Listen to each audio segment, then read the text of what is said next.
ಎಲ್ಲ ಆತ್ಮೀಯ ವೀಕ್ಷಕರಿಗೆ ನಮಸ್ಕಾರಗಳು. ನಾವು ಕಳೆದ ಅವಧಿಯಲ್ಲಿ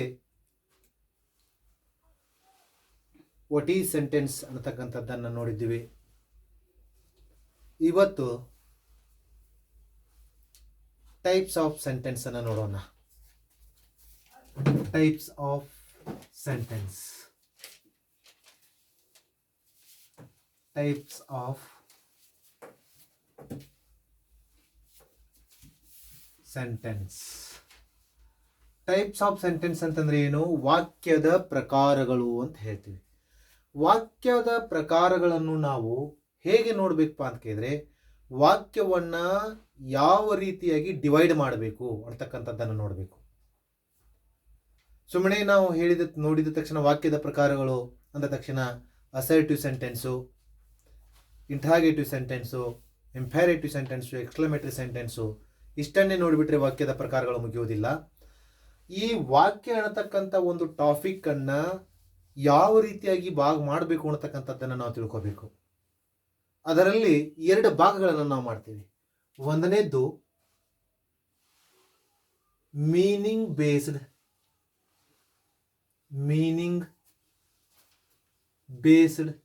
ಸೆಂಟೆನ್ಸ್. ಮೀನಿಂಗ್ ಬೇಸ್ಡ್ ಸೆಂಟೆನ್ಸ್ ಅಂತ ಹೇಳ್ತೀವಿ. ಮೀನಿಂಗ್ ಬೇಸ್ಡ್ ಸೆಂಟೆನ್ಸ್ ಅಂತಂದ್ರೆ ಏನು? ಅರ್ಥಕ್ಕನುಸಾರವಾಗಿ ವಾಕ್ಯಗಳನ್ನು ಒಡಿತೀವಿ.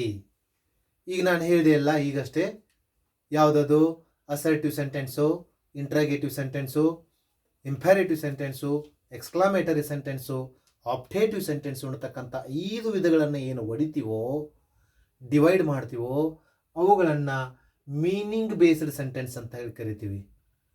ಇನ್ನು ಎರಡನೇ ವಿಧ ಯಾವುದಪ್ಪ ಅಂತ ಕೇಳಿದರೆ structure based sentence. Structure based sentence. Structure based sentence ಅಂತಂದ್ರೆ ರಚನೆಯ ಆಧಾರದ ಮೇಲೆ ವಾಕ್ಯಗಳನ್ನು, according to the structure of sentences are divided into 3 kinds. First one is simple sentence, second one is compound sentence, third one is complex sentence. ಸಾಮಾನ್ಯವಾಗಿ ನೀವು ಕನ್ನಡದಲ್ಲಿ ಸಾಮಾನ್ಯ ವಾಕ್ಯ, ಸಾಧಾ ವಾಕ್ಯ ಅಥವಾ ಸಾಮಾನ್ಯ ವಾಕ್ಯ, ಸಂಯುಕ್ತ ವಾಕ್ಯ, ಮಿಶ್ರ ವಾಕ್ಯ ಅಂತ ಅನ್ನತಕ್ಕಂಥದ್ದನ್ನು ನೋಡಿರ್ತೀವಿ. ವಾಕ್ಯದ ಪ್ರಕಾರಗಳು ಅವು ಸ್ಟ್ರಕ್ಚರ್ ಬೇಸ್ಡ್ ಸೆಂಟೆನ್ಸ್ ಅಂತ ಕರಿತೀವಿ. ವಾಕ್ಯಗಳ ರಚನೆಯ ಆಧಾರದ ಮೇಲೆ ಏನು ಮಾಡ್ತೀವಪ್ಪ ಅಂತ ಕೇಳಿದ್ರೆ, ನಾವು ರಚನೆಯ ಆಧಾರದ ಮೇಲೆ ವಾಕ್ಯಗಳನ್ನು ಏನು ಹೊಡಿತೀವೋ ಅವುಗಳನ್ನು ನಾವೇನಂತ ಕರಿತೀವಪ್ಪ ಅಂತ ಕೇಳಿದ್ರೆ ಸ್ಟ್ರಕ್ಚರ್ ಬೇಸ್ಡ್ ಸೆಂಟೆನ್ಸ್ ಅಂತ ಹೇಳ್ತೀವಿ. ಈಗ ನಾವು ಮುಖ್ಯವಾಗಿ ತಿಳ್ಕೊಬೇಕಾಗಿರ್ತಕ್ಕಂಥದ್ದು ಯಾವಪ್ಪ ಅಂತ ಕೇಳಿದ್ರೆ, ಇವನ್ನೂ ತಿಳ್ಕೋಬೇಕು. ಆದರೆ ಇವನು ಯಾವಾಗ ತಿಳ್ಕೋಬೇಕು? ಇಂದ ಇನಿಷಿಯಲ್, ಪ್ರಾರಂಭದಲ್ಲಿ ನಾವು ತಿಳ್ಕೊಂಡ್ರೆ ಸಾಕು. ಇವನ್ನ ಯಾವಾಗ ತಿಳ್ಕೋಬೇಕು? ಟೆನ್ಸ್ ಎಲ್ಲ ಮುಗಿದಾದ ಮೇಲೆ ನಮ್ಮಲ್ಲಿ 25 ಆಕ್ಸಿಲರೀಸ್ ಬರ್ತವೆ. ಇಂಗ್ಲಿಷಿನಲ್ಲಿ 25 ಆಕ್ಸಿಲರೀಸ್ ಬರ್ತವೆ. ಪಕ್ಕಕ್ಕೆ ಕೋ ಆಕ್ಸಿಲರೀಸ್ ಅಂತ ಹೇಳಿ ಮತ್ತೆ 1, 2, 3, 4 ಬರುತ್ತವೆ. ಅವು ಎಲ್ಲ ಸೇರಿ ಒಂದು 25ರಿಂದ 28 ಆಗಬಹುದು. ಆ 28 ಆಕ್ಸಿಲರೀಸ್ಗಳನ್ನು ಹೇಗೆ ನಾವು ಯೂಸ್ ಮಾಡ್ತೀವಿ ನಮ್ಮ ಸೆಂಟೆನ್ಸ್ದಲ್ಲಿ ಅನ್ನತಕ್ಕಂಥದ್ದನ್ನು ನಾವು ಯಾವಾಗ ಯೂಸ್ ಮಾಡಬೇಕು ಅನ್ನತಕ್ಕಂಥದ್ದನ್ನು ತಿಳ್ಕೊಂಡಾದ ಮೇಲೆ ಸ್ಟ್ರಕ್ಚರ್ ಬೇಸ್ಡ್ ಸೆಂಟೆನ್ಸ್ ಅನ್ನು ತಿಳ್ಕೊಂಡ್ರೆ ಪರವಾಗಿಲ್ಲ. ನಾವು ಇನಿಷಿಯಲ್ ಸ್ಟ್ರಕ್ಚರ್ ಬೇಸ್ಡ್ ಸೆಂಟೆನ್ಸ್ ಅನ್ನು ನೋಡ್ತಾ ಹೋದ್ರೆ ನಮಗೇನು ಅರ್ಥ ಆಗೋದಿಲ್ಲ. ಅದಕ್ಕೋಸ್ಕರ ನಾವು ಪ್ರಾರಂಭದಲ್ಲಿ ಏನನ್ನ ಮಾತ್ರ ತಿಳಿಯೋಣಪ್ಪ ಅಂತ ಕೇಳಿದ್ರೆ ಮೀನಿಂಗ್ ಬೇಸ್ಡ್ ಸೆಂಟೆನ್ಸ್ ಅನ್ನ ಮಾತ್ರ ನಾವು ತಿಳಿಯೋಣ. ಮೀನಿಂಗ್ ಬೇಸ್ಡ್ ಸೆಂಟೆನ್ಸ್ ಅನ್ನ ಮಾತ್ರ ನಾವು ತಿಳಿಯೋಣ. ಏನಪ್ಪಾ ಅಂತ ಕೇಳಿದ್ರೆ, ಒಂದು according to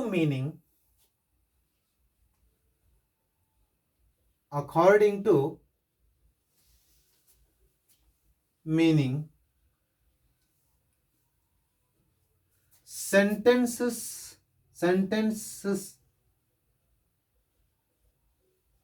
are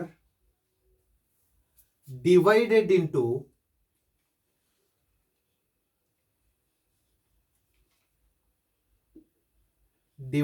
into five kinds.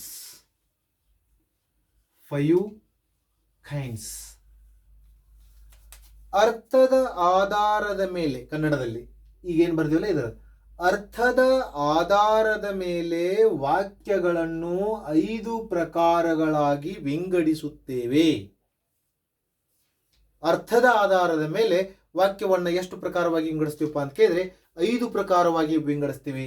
ಆ 5 ಪ್ರಕಾರಗಳು ಯಾವ್ಯಾವು ಅಂತಕ್ಕಂಥದ್ದನ್ನು ನಾವೇನ್ ಮಾಡೋಣಪ್ಪ ಅಂತ ಕೇಳಿದ್ರೆ ನೋಡ್ತಾ ಹೋಗ್ಬಿಡೋಣ. ಇವಾಗ ಒಂದನೇದ್ದು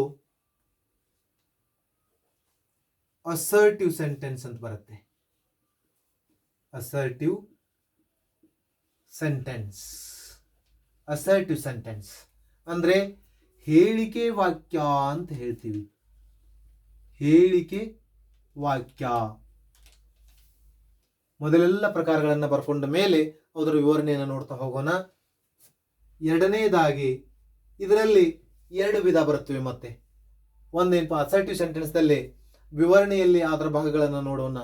ಎರಡನೇ ವಿಧ ಸೆಂಟೆನ್ಸ್ ಇಂಟರಾಗೇಟಿವ್ ಸೆಂಟೆನ್ಸ್ ಅಂತ ಬರುತ್ತೆ. ಇಂಟರಾಗೇಟಿವ್ ಸೆಂಟೆನ್ಸ್ ಅಂತ ಬರುತ್ತೆ. ಪ್ರಶ್ನಾರ್ಥಕ ವಾಕ್ಯ ಅಂತ ಬರುತ್ತೆ. ಪ್ರಶ್ನಾರ್ಥಕ ವಾಕ್ಯ ಅಂತ ಬರುತ್ತೆ. ಎರಡನೇ ವಿಧ. ಇದರಲ್ಲಿಯೂ ಕೂಡ 2 ವಿಧ ಬರುತ್ತೆ. 5 ವಿಧಗಳಿದ್ದರೆ ನಮಗೆ ಏನಪ್ಪಾ ಅಂತ ಕೇಳಿದ್ರೆ ಪ್ರತಿಯೊಂದರಲ್ಲಿ 2 ಅಥವಾ 2ಕ್ಕಿಂತ ಹೆಚ್ಚು ಸಬ್ ಪಾರ್ಟ್ಸ್ಗಳನ್ನು ನೋಡ್ತಾನೆ ಹೋಗ್ತೀವಿ. 2 ಪ್ರತಿಯೊಂದರಲ್ಲಿ 2 ಮಿನಿಮಮ್ ಅಂದ್ರೂ ಕೂಡ. ಮೂರನೇದ್ದು ಇಂಪ್ಯಾರೇಟಿವ್ ಸೆಂಟೆನ್ಸ್ ಅಂತ ಹೇಳ್ತೀವಿ. ಇಂಪ್ಯಾರೇಟಿವ್ ಸೆಂಟೆನ್ಸ್ ಅಂತ ಹೇಳ್ತೀವಿ. ಅಂತಂದ್ರೆ ಆಜ್ಞಾಧಾರಕ ವಾಕ್ಯ.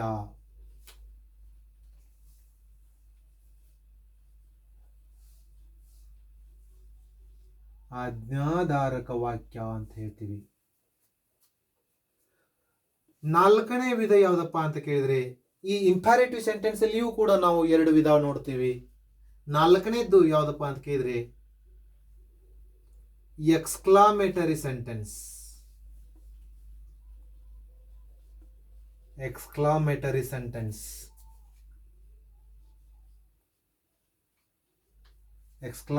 ಸೆಂಟೆನ್ಸ್ ಅಂತ ಹೇಳ್ತೀವಿ.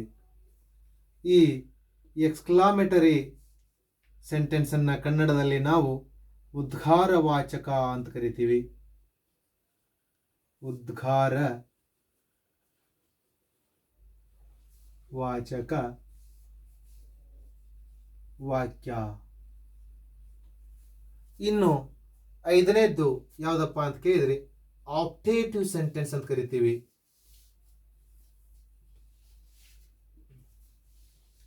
ಆಪ್ಟೇಟಿವ್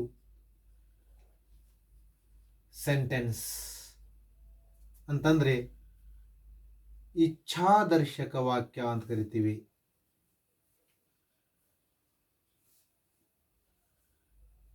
ಇಚ್ಛಾದರ್ಶಕ ವಾಕ್ಯ ಅಂತ ಕರಿತೀವಿ. ಇಲ್ಲಿ ಈ 5 ಪ್ರಕಾರಗಳನ್ನ ಏನು ನೋಡಿದೀವಿ, ಪ್ರತಿಯೊಂದರಲ್ಲಿಯೂ 2 ಭಾಗಗಳನ್ನು ನೋಡ್ತೀವಿ. ಈ ಸಬ್ ಪಾರ್ಟ್ ಅನ್ನ ಅದರ ವಿವರಣೆಯಲ್ಲಿ ನೋಡ್ತಾ ಹೋಗೋಣ. ಮೊದಲನೇದಾಗಿ ನಾವು ಯಾವುದಪ್ಪ ಅಂತ ಕೇಳಿದ್ರೆ ಮೊದಲನೇ ವಾಕ್ಯ ಅಸರ್ಟಿವ್ ಸೆಂಟೆನ್ಸ್ ಅಂತಕ್ಕಂಥದ್ದನ್ನು ನೋಡ್ತಾ ಹೋಗ್ಬಿಡೋಣ ನಾವೀಗ. ಅಸರ್ಟಿವ್ ಸೆಂಟೆನ್ಸ್ ಯಾಕಪ್ಪ ಅಂತ ಕೇಳಿದ್ರೆ ಸೆಂಟೆನ್ಸ್ ಅಂದ್ರೆ ಏನು ಅಂತಕ್ಕಂಥದ್ದನ್ನು ನಾವು ಕಳೆದ ಅವಧಿಯಲ್ಲಿ ಕಲ್ತಿದ್ದೀವಿ. ಅದರ ಒಂದು ಇದಕ್ಕಿಂತ ಮುಂಚೆ ಕ್ಲಾಸ್ 3 ವಿಡಿಯೋನ ನೋಡ್ಕೊಂಡು ಬಂದ ಆದ್ಮೇಲೆ ಇದನ್ನು ನೋಡಿದ್ರೆ ತುಂಬಾ ಒಳ್ಳೆಯದು ಅಂತ ನನ್ನ ಅಭಿಪ್ರಾಯ. ಈಗ ನಾವು ಸೆಂಟೆನ್ಸ್ ದ ಪ್ರಥಮ ವಿಧ ಯಾವುದಪ್ಪ ಅಂತ ಕೇಳಿದ್ರೆ ಇದು ಯಾವ ಬೇಸ್ ಮೇಲೆ ಹೊಡೆದಿರತಕ್ಕಂಥದ್ದಪ್ಪ ಅಂತ ಕೇಳಿದ್ರೆ ಒಂದು ಮೀನಿಂಗ್ ನ ಬೇಸ್ ಮೇಲೆ ಹೊಡೆದಿರತಕ್ಕಂಥದ್ದು. ಮೊದಲನೇ ಪ್ರಕಾರವಾಗಿರ್ತಕ್ಕಂಥದ್ದು ಯಾವಪ್ಪ ಅಂತ ಕೇಳಿದ್ರೆ ಅಸರ್ಟಿವ್ ಸೆಂಟೆನ್ಸ್ ಅಂತ ಹೇಳ್ತೀವಿ. ಅಸರ್ಟಿವ್ ಸೆಂಟೆನ್ಸ್ ಅಂತಂದ್ರೆ ಏನು, ಹೇಳಿಕೆ ವಾಕ್ಯ ಅಂತಂದ್ರೆ ಏನು ಅಂತಕ್ಕಂಥದ್ದನ್ನ ನಾವು ನೋಡೋಣ.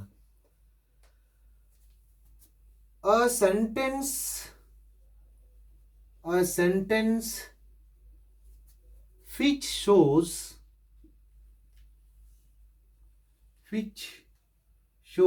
the which shows the statements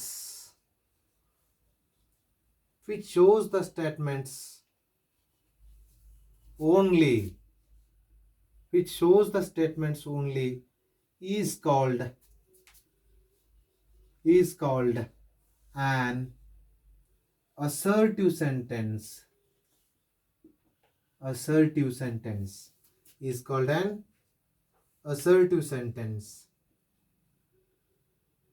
Is called an assertive sentence ಅಂತ ಕರಿತೀವಿ. ಅಂತಂದ್ರೆ ಯಾವ ವಾಕ್ಯವೋ ಕೇವಲ ಹೇಳಿಕೆಗಳನ್ನು ಮಾತ್ರ ತೋರಿಸುತ್ತದೆಯೋ ಅಂತಹ ವಾಕ್ಯಕ್ಕೆ ನಾವು ಹೇಳಿಕೆ ವಾಕ್ಯ ಅಂತ ಕರಿತೇವೆ. ಅಂದ್ರೆ a sentence which does not ask a question, a sentence which does not express order or request, a sentence which does not express the sudden feeling, a sentence which does not wish or desires is called an assertive sentence. ಯಾವ ಒಂದು ವಾಕ್ಯವು ಪ್ರಶ್ನೆಯನ್ನ ಕೇಳುವುದಿಲ್ಲವೋ, ಅಥವಾ ಯಾವ ಒಂದು ವಾಕ್ಯವು ಆಜ್ಞೆ ಅಥವಾ ವಿನಂತಿಯನ್ನ ಮಾಡುವುದಿಲ್ವೋ, ಅಥವಾ ಯಾವ ಒಂದು ವಾಕ್ಯವು ಉದ್ಗಾರವನ್ನು ತೆಗೆಯುವುದಿಲ್ಲ, ಅಂದರೆ ತಕ್ಷಣದ ಭಾವನೆಗಳನ್ನು ವ್ಯಕ್ತಪಡಿಸುವುದಿಲ್ಲವೋ, ಅಥವಾ ಯಾವ ವಾಕ್ಯವು ಹಾರೈಕೆ ಅಥವಾ ಒಂದು ಇಚ್ಛೆಗಳನ್ನು ತೋರಿಸುವುದಿಲ್ಲವೋ, ಅದಕ್ಕೆ ಏನಂತ ಕರಿತೀವಪ್ಪ ಅಂತ ಕೇಳಿದ್ರೆ ನಾವು ಅಸರ್ಟಿವ್ ಸೆಂಟೆನ್ಸ್ ಅಂತ ಕರಿತೀವಿ. ಅಂದ್ರೂ ಇಲ್ಲಿ ಪ್ರೀ ಪ್ಲಾನ್ಡ್ ಸೆಂಟೆನ್ಸ್ ಅಂದ್ರೂ ಕೂಡ ಏನು ಪರವಾಗಿಲ್ಲ. ಯಾಕಪ್ಪ ಅಂತ ಕೇಳಿದ್ರೆ ಇಲ್ಲಿ ಹೀಗೆ ಆಗಬೇಕು ಅಂತ ಇರುತ್ತೆ. ಇಲ್ಲಿ ಯಾಕಪ್ಪ ಅಂತ ಕೇಳಿದ್ರೆ ಸಡನ್ ಫೀಲಿಂಗ್ ಇರೋದಿಲ್ಲ, ಕ್ವಶನ್ ಇರೋದಿಲ್ಲ, ಏನೇನು ಇರೋದಿಲ್ಲ. ಹೌದಾ? ಇದಕ್ಕೆ ಏನಂತ ಕರಿತೀವಪ್ಪ ಅಂತ ಕೇಳಿದ್ರೆ ಅಸರ್ಟಿವ್ ಸೆಂಟೆನ್ಸ್ ಅಂತ ಕರಿತೀವಿ. The statement may B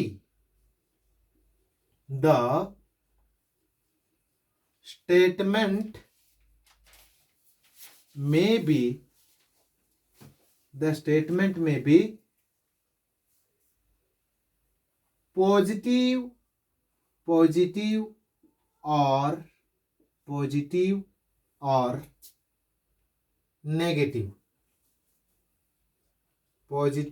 or negative. ಇಲ್ಲಿ ಹೇಳಿಕೆಯು ಅಸರ್ಟಿವ್ ಸೆಂಟೆನ್ಸ್ ಅಂತ ಹೇಳಿ ನಾವು ನೇರವಾಗಿ ತೆಗೆದುಕೊಂಡಾಗ ಅದು ಪಾಸಿಟಿವ್ ಸ್ಟೇಟ್ಮೆಂಟ್ ಇರಬಹುದು ಅಥವಾ ನೆಗೆಟಿವ್ ಸ್ಟೇಟ್ಮೆಂಟ್ ಇರಬಹುದು. ಅದನ್ನು ನಾವೇನಂತ ಕರಿತೀವಿ ಅಂತ ಕೇಳಿದ್ರೆ ಅಸರ್ಟಿವ್ ಅಂತೇಳಿ ಕನ್ಸಿಡರ್ ಮಾಡ್ತೀವಿ. ನಾವು ತಿಳ್ಕೋಬೇಕಾಗಿರೋದು, ಯಾವಾಗ ಪಾಸಿಟಿವ್ ಸ್ಟೇಟ್ಮೆಂಟ್ ಬರುತ್ತೋ ಅದಕ್ಕೆ ಅಫರ್ಮೇಟಿವ್ ಸೆಂಟೆನ್ಸ್ ಅಂತ ಕರಿತೀವಿ, ಯಾವಾಗ ನೆಗೆಟಿವ್ ಸ್ಟೇಟ್ಮೆಂಟ್ ಬರುತ್ತೋ ಅದಕ್ಕೆ ನೆಗೆಟಿವ್ ಸ್ಟೇಟ್ಮೆಂಟ್ ಅಂತ ಬರುತ್ತೆ. ಇದೇ ಅಸರ್ಟಿವ್ ಸೆಂಟೆನ್ಸ್ ದಲ್ಲಿ 2 ಸಬ್ ಡಿವಿಷನ್ ಬರ್ತವೆ, ಅವುಗಳನ್ನು ನೋಡೋಣ. ಹೌದಾ? ಇವುಗಳನ್ನ ಯಾವ ವಾಕ್ಯವು ಪ್ರಶ್ನೆ ಕೇಳುವುದಿಲ್ಲವೋ, ಯಾವ ವಾಕ್ಯ ಆಜ್ಞೆ ಅಥವಾ ವಿನಂತಿಯನ್ನು ಮಾಡೋದಿಲ್ಲವೋ, ಯಾವ ವಾಕ್ಯ ಸಡನ್ ಫೀಲಿಂಗ್ ಗಳನ್ನು ಎಕ್ಸ್ಪ್ರೆಸ್ ಮಾಡೋದಿಲ್ವೋ, ಹಾರೈಕೆಯನ್ನು ಮಾಡೋದಿಲ್ವೋ, ಅದನ್ನು ನಾವು ಏನಂತ ಕರಿತೀವಪ್ಪ ಅಂದ್ರೆ ಹೇಳಿಕೆ ವಾಕ್ಯ ಅಂತ ಕರಿತೀವಿ. ಫಾರ್ ಎಕ್ಸಾಂಪಲ್ ಏನಪ್ಪಾ ಅಂತ ಕೇಳಿದ್ರೆ ಇಲ್ಲಿ you are my close friends.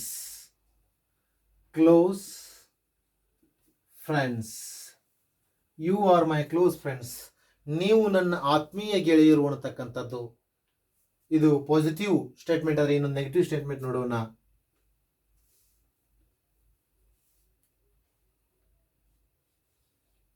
he is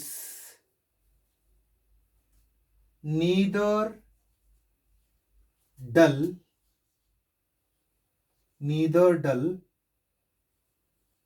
nor wise. Neither ಮತ್ತು ನಾರ್ ಅನ್ನತಕ್ಕಂಥವು ಕೂಡ ಏನಪ್ಪಾ ಅಂದ್ರೆ ನೆಗೆಟಿವ್ ಅನ್ನತಕ್ಕಂಥದ್ದನ್ನು ತೋರಿಸ್ತೇವೆ ಅನಿಸುವುದಕ್ಕೋಸ್ಕರ ನಾವು ಈ ಎಕ್ಸಾಂಪಲ್ ಅನ್ನು ನೋಡಿದೀವಿ. ಅವನು ದಡ್ಡನೂ ಅಲ್ಲ ಜಾಣನೂ ಅಲ್ಲ ಅನ್ನತಕ್ಕಂಥದ್ದಕ್ಕೆ ಎರಡರ ಮಧ್ಯೆ ಇರತಕ್ಕಂಥದ್ದಕ್ಕೆ ನಾವೇನು ಯಾವುದವನ್ನ ಯೂಸ್ ಮಾಡ್ತೀವಪ್ಪ ಅಂತ ಕೇಳಿದ್ರೆ ನೀದರ್ ಮತ್ತು ನಾರ್ಗಳನ್ನು ನಾವೇನು ಮಾಡ್ತೀವಪ್ಪ ಅಂತಂದ್ರೆ ಉಪಯೋಗ ಮಾಡ್ತೀವಿ. ಇದು ಅಲ್ಲ ಅಂತ ಹೇಳ್ತೀವಲ್ಲ, ಅವಾಗ ನೀದರ್ ಮತ್ತು ನಾರ್ ಅನ್ನತಕ್ಕಂಥದ್ದನ್ನು ಯೂಸ್ ಮಾಡ್ತೀವಿ. ಇದನ್ನ ನಾವು ಸಪರೇಟ್ ಆಗಿ ಸೆಂಟೆನ್ಸ್ ಕೊಟ್ಟಿವಪ್ಪ ಅಂತ ಕೇಳಿದ್ರೆ ಇದು ಯಾವ ತರಹದ ಸೆಂಟೆನ್ಸ್ ಅಂತ ಕೇಳಿದ್ರೆ ಆಪ್ಷನ್ಸ್ ಆಗ ನೆಗೆಟಿವ್ ಇತ್ತರ ನೆಗೆಟಿವ್ ಆಗುತ್ತೆ. ಇಲ್ಲ ನಾವು ನೇರವಾಗಿ ನೆಗೆಟಿವ್ ಇರಲಿಲ್ಲ ಅಂದ್ರೆ ನೇರವಾಗಿ ಅಸರ್ಟಿವ್ ಸೆಂಟೆನ್ಸ್ ಅನ್ನತಕ್ಕಂಥದ್ದನ್ನ ಕೊಡಬೇಕಾಗತ್ತೆ. ಹೌದಾ? SSLC ಲೆವೆಲ್ ಮಕ್ಕಳಿಗೆ ಬಂದಿರ್ತದೆ ಇದು. ಯಾಕಂದ್ರೆ ಒಂದಿಷ್ಟು SSLC ಲೆವೆಲಲ್ಲಿ ಟೈಪ್ಸ್ ಆಫ್ ಸೆಂಟೆನ್ಸ್ ಗಳನ್ನು ಕೇಳ್ತಾರೆ, ಅವಾಗ ಇದು ಬಂದಿರ್ತದೆ. ಹೈ ಲೆವೆಲ್ ಎಲ್ಲ ಈ ಟೈಪ್ಸ್ ಆಫ್ ಸೆಂಟೆನ್ಸ್ ಬಗ್ಗೆ ಮಲ್ಟಿಪಲ್ ಚಾಯ್ಸ್ ಕ್ವಶನ್ ಬರೋದಿಲ್ಲ, ಬೇರೆ ರೀತಿನೇ ಬರ್ತೀವಿ. ಅವೆಲ್ಲ ಮುಂದೆ ಹೇಳ್ತಾ ಹೋಗ್ತಾ ಇರ್ತೀನಿ. ಯಾಕಂದರೆ ಎರರ್ಸನ್ನು ಕೊಟ್ಟು ಮುಂದೆ ಏನೇನೋ ಇದು ಯಾವುದು ಭಾಗ, ವಾಕ್ಯದ ಯಾವ ಭಾಗ ಎರರ್ ಇದೆ ಅಂತಕ್ಕಂಥದ್ದನ್ನು ಕೊಟ್ಟಿರ್ತಾರೆ. ಅದು ವಾಕ್ಯದ ಒಂದು ಪ್ರಕಾರದ ಮೇಲೆ ಡಿಪೆಂಡ್ ಇರಬಹುದು, ಅಥವಾ ವಾಕ್ಯದ ಸ್ಟ್ರಕ್ಚರ್ ಮೇಲೆ ಡಿಪೆಂಡ್ ಇರಬಹುದು, ಅಥವಾ ವಾಕ್ಯದ ಒಂದು ಟೆನ್ಸ್ ಮೇಲೆ ಡಿಪೆಂಡ್ ಇರಬಹುದು, ಅಥವಾ ವಿವಿಧ ಗ್ರಾಮರ್ ಟಾಪಿಕ್ ಮೇಲೆ ಡಿಪೆಂಡ್ ಆಗಿರ್ತದೆ. ಅದಕ್ಕೋಸ್ಕರ ನಾನು ಏನು ಹೇಳ್ತೀನಪ್ಪ ಅಂತ ಕೇಳಿದರೆ, ಇಲ್ಲಿ ವಾಕ್ಯದ ಒಂದು ಅಸರ್ಟಿವ್ ಸೆಂಟೆನ್ಸ್ದ ಒಂದು ಭಾಗ ಅನ್ನತಕ್ಕಂಥದ್ದು. ಅಸರ್ಟಿವ್ ಸೆಂಟೆನ್ಸ್ದ ಅಂತಂದರೆ sentence which shows the statements only is called on assertive sentence. ಯಾವ ವಾಕ್ಯವು ಕೇವಲ ಹೇಳಿಕೆಗಳನ್ನು ಮಾತ್ರ ತೋರಿಸುತ್ತದೆಯೋ ಅದನ್ನು ನಾವೇನಂತ ಕರಿತೀವಿ? ಏನಂತ ಕರಿತೀವಪ್ಪ ಅಂತ ಕೇಳಿದರೆ ಹೇಳಿಕೆ ವಾಕ್ಯ ಅಂತ ಕರಿತೀವಿ. ಅದಕ್ಕೆ statement may be in positive or negative, ಅದು ಪಾಸಿಟಿವ್ ಆಗಿರ್ಬೋದು ಅಥವಾ ನೆಗೆಟಿವ್ ಇರಬಹುದು. ಇನ್ನು ಏನಪ್ಪಾ ಅಂತ ಕೇಳಿದರೆ ಈ ಅಸರ್ಟಿವ್ ಸೆಂಟೆನ್ಸದ ಭಾಗಗಳನ್ನು ನಾವು ನೋಡ್ತಾ ಹೋಗ್ಬಿಡೋಣ. ಅಸರ್ಟಿವ್ ಸೆಂಟೆನ್ಸದ ಭಾಗಗಳು ಅಂತ ಯಾವುದು ಬರುತ್ತೆ ಅಂತಕ್ಕಂಥದ್ದನ್ನು ನಾವು ನೋಡ್ತಾ ಹೋಗ್ಬಿಡೋಣ. ಅದರಲ್ಲಿ 2 ಭಾಗಗಳು ಬರ್ತವೆ. ಅದರಲ್ಲಿ ಎ ಯಾವುದಪ್ಪ ಅಂತ ಕೇಳಿದರೆ ಅಫರ್ಮೇಟಿವ್ ಸೆಂಟೆನ್ಸ್ ಅಂತ ಕರಿತೀವಿ. ಅಫರ್ಮೇಟಿವ್ ಸೆಂಟೆನ್ಸ್ ಅಂತಂದ್ರೆ ಸಕಾರಾತ್ಮಕ ಹೇಳಿಕೆ ವಾಕ್ಯ.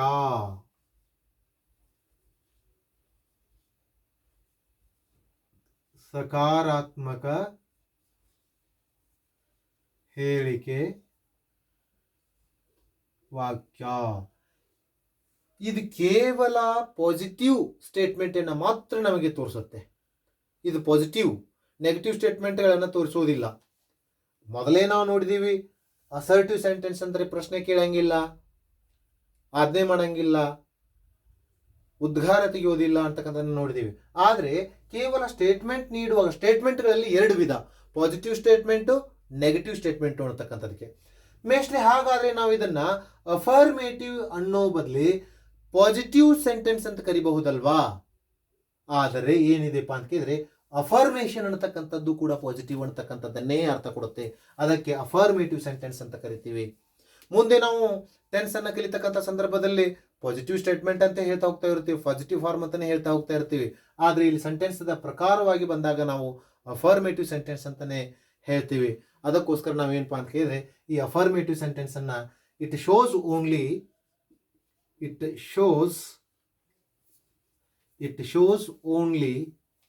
only the positive statements. It shows only the positive statements. It shows only the positive statements. ಇದು ಕೇವಲ ಸಕಾರಾತ್ಮಕ ಹೇಳಿಕೆಗಳನ್ನು ಮಾತ್ರ ತೋರಿಸುತ್ತದೆ, ಸಕಾರಾತ್ಮಕ ಹೇಳಿಕೆಗಳನ್ನು ಮಾತ್ರ ವ್ಯಕ್ತಪಡಿಸುತ್ತದೆ. ಇದು ಶೋಸ್ ಅನ್ನು ಬದಲಿ ಸರ್ ಎಕ್ಸ್ಪ್ರೆಸಸ್ ಅಂದ್ರೆ ನಡೆಯೋದಿಲ್ವಾ ಅಂತ ಕೇಳ್ಬೋದು. ಏನಾದರೂ ಹಾಕೊಳ್ಳಿ, ನಡೆಯುತ್ತೆ, ಪರವಾಗಿಲ್ಲ. ಆದರೆ ಪಾಸಿಟಿವ್ ಕಾನ್ಸೆಪ್ಟ್ಗಳನ್ನು ಮಾತ್ರ ಕೊಡ್ತಕ್ಕಂಥ ವಾಕ್ಯಕ್ಕೆ ನಾವೇನಂತ ಕರಿತೀವಪ್ಪ ಅಂತ ಕೇಳಿದ್ರೆ ಅದನ್ನ ಅಫರ್ಮೇಟಿವ್ ಸೆಂಟೆನ್ಸ್ ಅಂತ ಕರಿತೀವಿ. ಇಲ್ಲಿ ನೋ ಆಗಲಿ, ನಾಟ್ ಆಗಲಿ, ನೆವರ್ ಆಗಲಿ, ನೀದರ್ ಆಗಲಿ, ನಾರ್ ಆಗಲಿ, ಸೆಲ್ಡಮ್ ಆಗಲಿ, ಹಾರ್ಡ್ಲಿ ಆಗಲಿ ಅನ್ನತಕ್ಕಂಥ ನೆಗೆಟಿವ್ ಪದಗಳು ಯಾವುದೇ ರೀತಿಯಲ್ಲಿ ಉಪಯೋಗ ಆಗೋದಿಲ್ಲ. ಹೌದಾ? ಯಾವುದೇ ರೀತಿಯಾಗಿ ಉಪಯೋಗ ಆಗೋದಿಲ್ಲ. ಹಾಗಾದ್ರೆ ನಾವು ಪಾಸಿಟಿವ್ ಸೆಂಟೆನ್ಸ್ ಅಂದಾಗ 2 ನಕಾರಾತ್ಮಕ ಅರ್ಥದ ಪ್ರಕಾರ ನಾವು ಹೇಳಬೇಕಾದ್ರೆ 2 ನಕಾರಾತ್ಮಕ ಪದಗಳು ಬಂದಾಗ ಅದು ಪಾಸಿಟಿವ್ ಸೆಂಟೆನ್ಸ್ ಆಗಿರುತ್ತೆ. ಯಾವ ರೀತಿ? ಹಿ ಈಸ್ ನಾಟ್ ಬ್ಯಾಡ್ ಅಂತ ಹೇಳ್ತೀವಿ. He is not, is not ಅನ್ನತಕ್ಕಂಥದ್ದು ನೆಗೆಟಿವ್ ಇದೆ, ಬ್ಯಾಡ್ ಅಂತಕ್ಕಂಥದ್ದು ನೆಗೆಟಿವ್ ಇದೆ. ಅವು 2 ಹೋದಾಗ ಹಿ ಈಸ್ ನಾಟ್ ಬ್ಯಾಡ್ ಅಂತಂದ್ರೆ ಅವನು ಒಳ್ಳೆಯವನಿದ್ದಾನೆ ಅಂತ ಅದರ ಅರ್ಥದ ಅನುಸಾರವಾಗಿ ನಾವು ನೋಡಿದೀವಿ ಅಂದ್ರೆ. ಯಾಕಂದ್ರೆ ನಮ್ಗೆ ಹೆಂಗೆ ಕೊಡ್ತಾರಪ್ಪ ಅಂತ ಕೇಳಿದ್ರೆ he is very good person ಅಂತ ಕೊಡ್ತಾರೆ. Without change any meaning change the sentence into negative form ಅಂತ ಹೇಳಿ ಕೊಡ್ತಾರೆ. ವಾಕ್ಯದ ಅರ್ಥ ಬದಲಾವಣೆಯಾಗದ ರೀತಿಯಲ್ಲಿ ವಾಕ್ಯವನ್ನು ಪಾಸಿಟಿವ್ದಿಂದ ನೆಗೆಟಿವ್ಗೆ ನಾವು ಮಾಡಬೇಕು ಅಂದಾಗ ಇಂಥ ವಾಕ್ಯಗಳು ನಮಗೆ ಬಂದಿರುತ್ತೆ ಕಾಂಪಿಟೇಷನ್ದಲ್ಲಿ. ಇದನ್ನು ಹೇಳಿಕೊಡ್ತಾರೆ ಅವಾಗ ನಮಗೆ, ಅವಾಗ ಕೊಡಬಹುದು. ಯಾಕಪ್ಪ ಅಂತ ಕಾಂಪಿಟೇಟಿವ್ ಎಕ್ಸಾಮ್ದಲ್ಲಿ ಇದೇ ಥರ ಬರುತ್ತೆ ಅಂತ ಹೇಳಿಕ್ಕೆ ಆಗೋದಿಲ್ಲ. ಯಾಕಪ್ಪ ಅಂತ ಕೇಳಿದರೆ he is very good person ಅಂದಾಗ he is not bad person ಅನ್ನತಕ್ಕಂಥದ್ದನ್ನು ನಾವು ಕೊಡಬೇಕಾಗೈತೆ. ಯಾಕಂದರೆ ನಾಟ್ ಅನ್ನತಕ್ಕಂಥದ್ದು ನೆಗೆಟಿವ್, ಬ್ಯಾಡ್ ಅನ್ನತಕ್ಕಂಥದ್ದು ನೆಗೆಟಿವ್. ಹಾಗಾಗಿ ಇದನ್ನು ಏನಂತ ಕರಿತೀವಪ್ಪ ಅಂತ ಕೇಳಿದ್ರೆ ಪಾಸಿಟಿವ್ ಸ್ಟೇಟ್ಮೆಂಟ್ ಅಂತ ಕರಿತೀವಿ. ಅಷ್ಟು ಹೈ ಲೆವೆಲ್ ನಾನು ಮುಂದಿನ ಲೆವೆಲಲ್ಲಿ ಹೇಳ್ತಾ ಹೋಗ್ತಾ ಇರ್ತೀನಿ, ಅಡ್ವಾನ್ಸ್ ಲೆವೆಲಲ್ಲಿ ಹೇಳ್ತಾ ಹೋಗ್ತೀನಿ. ಈಗ ನಾವು ಬೇಸಿಕ್ ಲೆವೆಲ್ ಕಲಿತಾ ಇರೋದ್ರಿಂದ ಏನಪ್ಪ ಅಂತ ಕೇಳಿದ್ರೆ ಸಿಂಪಲ್ ಸೆಂಟೆನ್ಸ್ಗಳನ್ನು ನೋಡ್ತಾ ಹೋಗೋಣ. I want to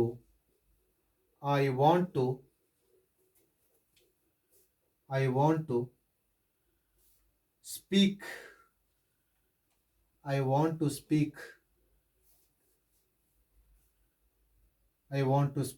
the truth. ನಾನು ಸತ್ಯವನ್ನೇ ಮಾತನಾಡಬೇಕು. ಹೌದಾ? ಸತ್ಯವನ್ನೇ ಮಾತನಾಡಬೇಕು. ಅಥವಾ ಐ ಸ್ಪೀಕ್ ದ ಟ್ರೂತ್ ಅಂದ್ರೂ ಕೂಡ ನಡೆಯುತ್ತೆ.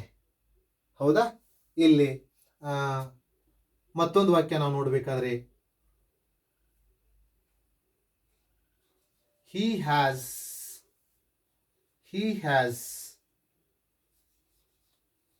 your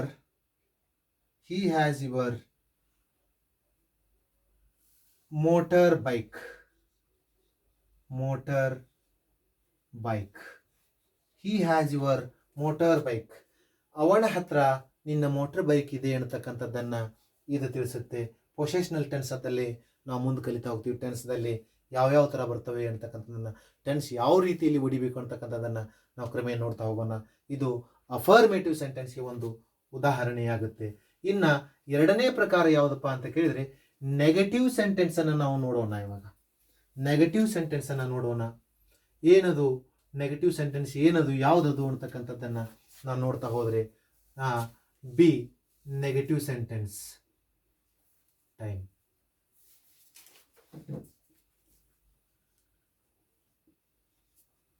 ನೆಗೆಟಿವ್ ಸೆಂಟೆನ್ಸ್ ಅಂತ ಹೇಳ್ತೀವಿ.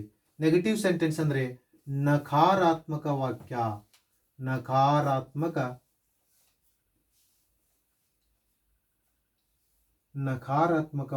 ಅಂತ ಕರಿತೀವಿ.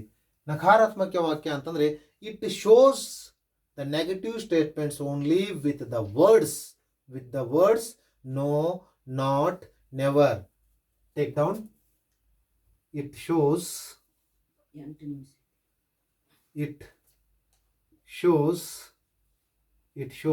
the negative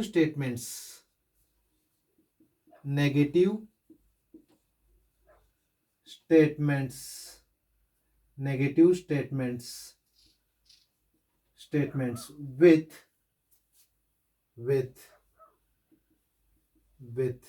no, not, never, neither, nor,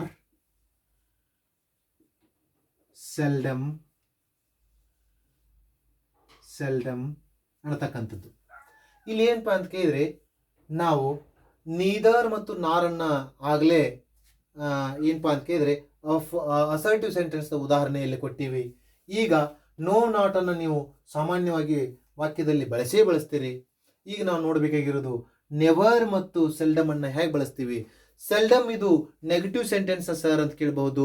ಹೌದು, ನೆಗೆಟಿವ್ ಸೆಂಟೆನ್ಸ್ ಅಂದರೆ ಯಾರಿಗೆ ಯಾವ ಒಂದು ಕಾರ್ಯ ಸಾಧ್ಯವಾಗೋದಿಲ್ವೋ ಅದನ್ನು ನಾವೇನಂತ ಕೇಳ್ತೀವಪ್ಪ ಅಂತ ಕೇಳಿದ್ರೆ ನಾವು ಅದನ್ನು ಅಲ್ಲಿ ಸೆಲ್ಡಮ್ ಅಂತ ಬಳಸ್ತೀವಿ. ಹೇಗಪ್ಪ ಅಂತ ಕೇಳಿದರೆ ಈಗ ನೋಡ್ರಿ, ಫಾರ್ ಎಕ್ಸಾಂಪಲ್ ಏನಪ್ಪ ಅಂತ ಕೇಳಿದರೆ ಬಾರ್ಕಿಂಗ್ ಡಾಗ್